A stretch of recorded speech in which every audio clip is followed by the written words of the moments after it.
जी अस्सलाम वालेकुम। मैं हूं नूरुल आरफीन सिद्दीकी और आप देख रहे हैं आरफीन नामा। बिलाखिर तब्दीली सरकार निहायत शानदार या यूं कह लीजिए कि मज़ाक़खेज़ अंदाज में एक बंद गली में आकर फंस गई है।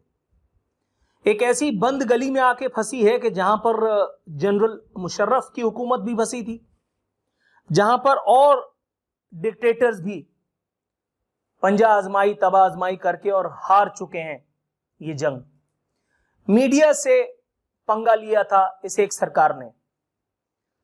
ताकत का सबसे बड़ा फंडा ये होता है कि जब आपके हाथ में ताकत होती है या जब अनाने इक़्तिदार आपके हाथ में आती है तो सर में एक सौदा समा जाता है। सर में सौदा समा जाता है कि इस जहान में आपसे ज्यादा ताकतवर, हक गो, रास्ती पर और कोई नहीं, और आप जिसे चाहें लंबा लिटा सकते हैं। यही सब कुछ नवाज शरीफ के साथ हुआ था, यही सब कुछ जनरल मुशर्रफ के साथ हुआ था, यही सब कुछ और दीगर आमिरों के साथ हुआ। आसिफ अली जरदारी के दौर में भी इसकी एक झलक हमने देखी तो जरूर थी। और अब यही सब कुछ बिल्कुल उसी अंदाज में एक्शन रीप्ले आप कह लें कि हो रहा है। आज के अखबारात में आप देखिए, बाकायदा अनगिनत नेशनल और इंटरनेशनल जो तंजीमें हैं सहाफियों की, मीडिया कम्युनिटी से ताल्लुक रखने वाली तंजीमों की, उनका फ्रंट पेज इश्तिहारात, पाकिस्तान के हर छोटे बड़े तकरीबन अखबारात में उनका इश्तिहार शाया हुआ है इमरान खान और फवाद चौधरी के हवाले से regarding that idiotic media development authority bill. एक तरफ तो मीडिया से पंजा आजमाई का शौक, फवाद चौधरी इमरान खान को बंद गली में लेकर के आए हैं और जाहिर है कि पंप करने की वजह सिर्फ यही होगी कि आप हैंडसम हैं, आप सादिक और अमीन हैं, आपके खिलाफ कोई भी खबर जो सच्ची हो उसे फेक न्यूज कह देना चाहिए। ये फेक न्यूज पर एतराज करने वाले, मैं हैरान हूं कि इनसे बड़ा आदि मुजरिम और झूठा तो इस दौर में पैदा ही नहीं हुआ। यानी बिलावल, आसिफ अली जरदारी, नवाज शरीफ, शहबाज शरीफ, मरियम, फजलुर रहमान, MQM वाले, दीगर लोग, इनके झूठ इमरान खान एंड कंपनी के झूठ के मुकाबले में तो कोई हैसियत नहीं रखते। इमरान खान ने जो रियासत मदीना बनाने के बारे में जितने दरोगोई की, हजरत उमर, हजरत अबू बकर सिद्दीक के बारे में बातें कर करके, हमें खुशनुमा ख्वाब दिखा दिखा करके रियासत मदीना का असल तसव्वुर बता करके, आपको याद है पहली तकरीर,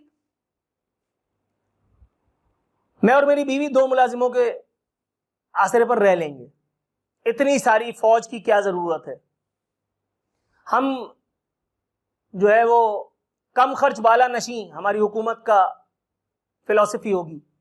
चंद वुज़रा, हमारे जहनों में यही सब बातें थी।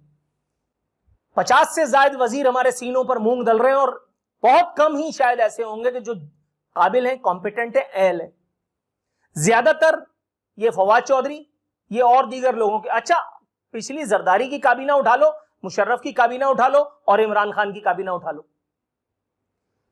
ज्यादातर चेहरे हुए पुराने वाले, और फिर पिछली हुकूमतों को वो गालियां भी देते हैं, भंड, वो सियासी भांड जो हैं, जो इमरान खान जैसे सियासी जोकर की मौजूदगी में पिछली हुकूमतों को कोसते हैं। और इमरान खान, खैर अकल नाम की चीज, नशा इख्तिदार का हो या किसी खास चीज का, वो आपकी अकल को चकाचौंध कर देता है, पता ही नहीं चलता बारात कहां जा रही है, दिन है कि रात है, सुबह है कि शाम है।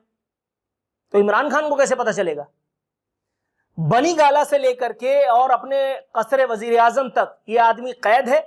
सुबह शाम उठ करके सलाम साहब करके, लाल गुलाबी बातें करके, तकरीरें ठोक ठोक के 3 साल इसने निकाले झक मार के किसी तरह, 2 साल अब रह गए। मुझे बड़ी हंसी आई, किसी ने कहा इमरान खान की जान को खतरा है। मैंने कहा भाई उसको कौन मारेगा, वो दुनिया का सबसे फारिग आदमी है। तो आप मुझे चॉइस दें, खुदा की कसम, ला इलाहा इल्लल्लाह मुहम्मद रसूलुल्लाह, करोड़ों रुपए मैं लानत भेजता हूं ऐसे काम पे, इसको भी मारें। अबे इसको तो जिंदा रहना चाहिए, इसको जिंदा रहना चाहिए ताकि ये अपने इक़्तिदार का जवाल देखे, ये हुकूमत के जाने के बाद अपने सरों पे पड़ने वाले जूते देखे। जब ये बाजारों में निकले लोग इसको पत्थर मारें कि देखो वो जा रहा है, वो सियासी जोकर जो कहा करता था कि मैं रियासत मदीना बनाऊंगा, जो नवाज शरीफ को, आसिफ अली जरदारी को डाकू कहा करता था, थे वो डाकू, लेकिन इसने बताया कि मैं वो डाकू हूं जो सुल्ताना डाकू का भी नाना हूं, मैं उन डाकुओं को भी लूट के खा जाऊंगा। जहांगीर तरीन चीनी माफिया, पेट्रोलियम बहरान Nadeem Babar, medicine mafia Aamir Kiyani, Pervez Khattak, BRT में होने वाली जितनी मामलात हैं, जितनी चीजें आप देख लें, घूम फिर करके फाइल कहीं ना कहीं अल्लाह माफ करे, मैं कितनी दफा बता चुका हूं, खुद हुकूमती जोमा जो हैं वो अब इमरान खान के इन छिछोरेपनों का जो है दिफा करने की पोजीशन में नजर नहीं आते। पर सिर्फ इतना है कि उनके सामने बैठा हुआ आदमी पोस्टमार्टम करने का आदी हो। आज पार्लियामेंट में आरिफ अलवी के खिताब के मौके पर पार्लियामेंट हाउस को पहली दफा सहाफियों से बिल्कुल पाक कर दिया गया। जैसे मच्छर मक्खियों को दूर रखा जाता है, उसी तरह से आपने सहाफी बरादरी को दूर किया। अच्छा है, मेरे हिसाब से बड़ा अच्छा हुआ, क्योंकि इन लोगों को भी ये पता चल जाना चाहिए था कि इनकी हैसियत अब तक क्या है। ये DSNGs फ्री ऑफ कॉस्ट फी सबीलिल्लाह अपने तौर पर इमरान खान के धरनों में वो नाच गानों के सेशंस में भेज करके समझ रहे थे कि हम रियासत मदीना की तरफ पेशकदमी कर रहे हैं। ऐसा कुछ नहीं था। इस मीडिया को अपने जुर्म की सजा मिलनी चाहिए।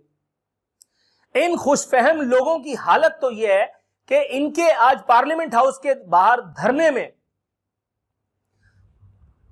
JUI पीपल्स पार्टी बिल्लू बैठा हुआ था। और भाई उसका क्या काम है? बिलावल से किसी ने ये नहीं पूछा, वो एक मोहतरमा है, वो सुलेमानी, वो एक खास मतलब आप समझे, वो एक खास बरादरी से ताल्लुक रखती है कि जिसमें झूठ बोलना ज्यादा कोई बुरी बात नहीं होती है ना, वो इबादत का दर्जा रखता है। वो खातून सेल्फी लेते हुए बिल्लू के सामने बैठी हुई है, पीछे बल्कि बैठी हुई है, और सामने वो भांज रहे हैं कोई तकरीर, कोई खुशनुमा किस्म की, मीडिया की आजादी और ये वो। किसी को इतनी हया नहीं आई उस मजमे में कि बिलावल से ये पूछ ले कि वो सिंध में जो साफी को मारा गया था, जिसने बिलावल के ट्रेन मार्च को एक्सपोज किया था, जिसकी हाथ पांव बंधी लाश किसी नहर से मिली थी, उसके बारे में कोई बिलावल से सवाल कर ले कि भाई तू मीडिया की आजादी को रो रहा है, अपने जाकर के पहले देख कि तेरे वहां क्या हालत है। मुराद अली शाह के बारे में कोई चैनल अगर कुछ रिपोर्ट करे, ये डायरेक्ट फोन करते हैं कि भाईजान जरा देखना, थोड़ा सा ख्याल करना। ये उसको फोन करते हैं जो इनसे दब जाता है। अच्छा, ज्यादातर तो दब्बू ही है या बिकाऊ है, दब्बू या बिकाऊ। वो मीडिया जो वाकई हमारा मेन स्ट्रीम मीडिया है, जिस पर आपको फख्र होना चाहिए, जिसे सही मानों में रियासत का चौथा सुतून कहा जाना चाहिए, वो आज सही मानों में इस मीडिया में मौजूदगी पर पशेमान है, फसुर्दा है। वो उसने कभी इस किस्म के उल जलूल ऑल फॉल मीडिया का ख्वाब नहीं देखा था। एक अल्लाह माफ करे माज़अल्लाह, मैं अक्सर कहा करता हूं कि एंकरों की फौज जफर मौज यहां पे मौजूद है। आप अकाउंट बही खाते किसी के खोल करके देखें तो आपको लग पता जाएगा कौन किस सियासी जमात का परवरदा है और कौन किस जो है वो एजेंसी के कहने पे अपने मामला चला रहा है। खुदा की कसम परसों एक साहब आए तो वो, मैं क्या मतलब, मैं इसीलिए लोगों से मिलता नहीं हूं खुदा की कसम कि यार यहाँ हर आदमी किसी ना किसी को तोड़ने के चक्कर में, किसी ना किसी से कोई ना कोई काम निकलवाने के चक्कर में, मतलब अच्छा मैं हैरान ये होता हूं कि ये सब कुछ इन लोगों के साथ भी तो हुआ होगा। मैं तो अभी इतना एस्टेब्लिश नहीं हूं, मैं तो अभी तक अपने आप को तिफल मकतब या स्ट्रगलर समझता हूं। ये जो जय्यद एंकरानी कराम, वो जो नात पढ़ने के बहाने आया था, फिर खबरें पढ़ते पढ़ते करंट अफेयर एंकर बन गया, फिर उसने अपनी बाकायदा एक धंधा भी इस्तेवार कर लिया। एक धंधा उसका KDA और KMC वगैरह के साथ मिलकर के चल रहा है, दूसरा धंधा उसका मीडिया में चल रहा है, और तीसरा उसने एक और सेट कर लिया। इस किस्म की कितनी फ्लाइटें मौजूद हैं। वो तोतला वो छुट्टियां अमेरिका में मनाता है, यार अंधी लगी है, हमारे पास तो इतना नहीं है भाई, अल्लाह माफ करे माज़अल्लाह। तनख्वाह अगर 2 दिन लेट हो, खुदा की कसम माज़अल्लाह भाई, मैं अपनी बीवी से, मेरी बीवी मुझसे, हम लोग बातें करने लगते हैं तनख्वाह के बारे में। तनख्वाह के बारे में बात करके हमारा खून जरा बढ़ रहा होता है कि तनख्वाह आएगी तो ये करेंगे, तनख्वाह आएगी तो वो करेंगे। अल्लाह का शुक्र है, सुम्मा अल्हम्दुलिल्लाह, फर्स्ट क्लास हूं, टनाटन हूं, लेकिन फिर भी हालत यहां तक आ जाती है। और ये इनकी शूटिंग्स देखें आप, इनकी गाड़ियां देखें आप, इनके बंगले देखें आप। वो एक थी, वो चील की तरह चिल्लाती थी, उसकी MQM ने ठोकी थी, वो नवाज शरीफ के पास रोती रोती गई थी, उसने KMC, क्या नाम था यार उसका, के इलेक्ट्रिक वालों से अपने घर के बाहर वो लगवाई थी, क्या उसको, के ट्रांसफार्मर। मतलब कुछ रिश्वत लेने का नहीं मिला तो ट्रांसफार्मर ले लो। उस वक्त ये के इलेक्ट्रिक नहीं था, कराची इलेक्ट्रिक सप्लाई कॉर्पोरेशन थी, यस। मतलब इन लोगों की फाइलें अगर खुलें, लेकिन खोलेगा कौन? मीडिया डेवलपमेंट अथॉरिटी बिल ला करके आप मीडिया को कंट्रोल तो करना चाह रहे हैं, लेकिन दर हकीकत जो मीडिया पर गिरफ्त होनी चाहिए, सही गिरफ्त, हक को रोकने के लिए नहीं, बुराई का इर्तिकाब करने वाली काली भीड़ों के एहतसाब के लिए। लेकिन वो करेगा कौन? फवाद चौधरी करवाएगा। फवाद चौधरी ने अभी तक जितनी गुल खिलाए, अगर वो खुल जाए गेट नंबर 5 की इजाजत से, फवाद चौधरी आपको यहां नजर आएगा। 5 लाख साल की सजा इसको होगी कैद बामुशक्कत। ये इमरान खान ये वजीर आजम बनने के लायक है? पीटीवी हमला केस में अगर ये अदालत इसको इस्तिस्ना नहीं देती, इसको अक्विट नहीं करती, कितने लंबी जाता है, कितना लंबा जाता। वो शारे फैसल बंद करवाने के जुर्म में आरिफ अलवी और पता नहीं कितने कांड है पीटीवी हमला केस में, इन दोनों की जो गुफ्तगू हुई है 50 दफा बता चुका हूं मैं। इन सब के हर एक के कोई ना कोई ऐसे मामलात हैं कि जिसकी वजह से मतलब अब मैं क्या कहूं, कानों को पकड़ना भी छोटा लगता है। लेकिन अगेन इस मीडिया कम्युनिटी में मौजूद काली भेड़ों की एक बहुत बड़ी तादाद के बावजूद अब ये जो धरने, ये जो सिट-इन्स, ये जो प्रोटेस्ट, ये जो रोड पर आया है मीडिया, अब करीन कयास है कि मीडिया डेवलपमेंट अथॉरिटी बिल की वापसी ही नहीं, अल्लाह ताला ने, अल्लाह रब्बुल इज्जत ने इंशाअल्लाह ताला चाहा तो बहुत जल्द मामलात कुछ इतने ऐसे हो जाएंगे जैसा मुशर्रफ दौर में अचानक से सिचुएशन चेंज हुई थी और उसके बाद फिर मुशर्रफ का डब्बा गुल हुआ था। अगर ये मामलात इसी सिमत में चलते रहे, अगर ये हुकूमत इसी तरह से इलेक्ट्रॉनिक वोटिंग मशीन के मामले पर, एहतसाब के मामले पर अपोजिशन से सींगे लड़ाई रही, अगर ये मीडिया से इसी तरह से पंजेबाजी करती रही, तो कोई बईद नहीं किसी रात इमरान खान, आरिफ अलवी और इस तरह के जितने सूरमा हैं वो भी अशरफ गनी की तरह इस मुल्क से फरार हो और उसके बाद शायद वो आजादी, शायद कह रहा हूं, गारंटी कोई नहीं है, क्योंकि अगला लीडर फिर कौन होगा?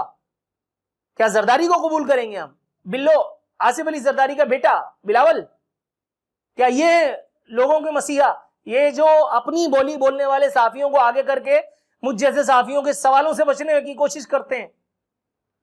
या वो नवाज शरीफ जो इस वक्त किसी पहलवान की तरह मुस्तंडा होता चला जा रहा है और हर दफा रिपोर्ट आगे करके भिखारी की तरह अल्लाह के नाम पे दे बाबा।